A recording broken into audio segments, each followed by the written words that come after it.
Kwento ko lang ulit yung naging araw natin mga tol. 4 na araw din tayo nagpahinga dahil sa lagnat. At sa totoo lang, ngayong araw medyo hilo-hilo pa rin ako.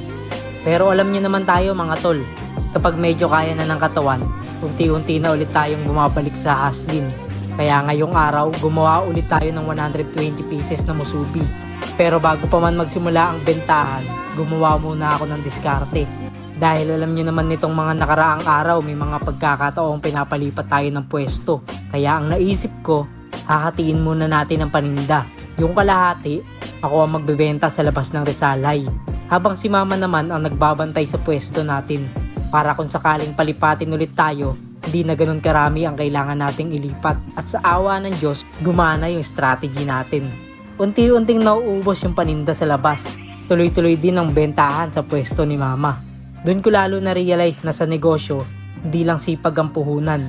Kailangan marunong ka ring dumiskarte at mag-adjust sa sitwasyon. Nga pala mga tol, dumaan din sa pwesto natin ang utol nating si Chano. Pagkatapos nila makausap ang kapitan ng barangay para sa HOK event na gaganapin ngayong linggo dito sa barangay Bagong Ilog. Kung naglalaro kayo ng HOK, tara mga tol, makilahok kayo.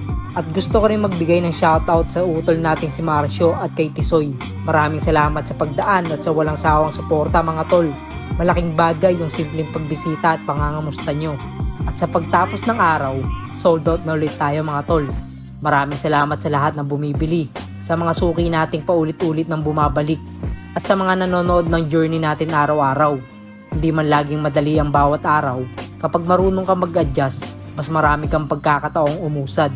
Mat sa love mga tol, araw-araw haslin, diskarte kapag kailangan, tuloy ang laban araw-araw. Kung gusto niyo sumabay sa journey ko, follow niyo lang po ako. Kita-kits po tayo sa susunod na episode. Mag-iingat po kayo palagi. Stay positive.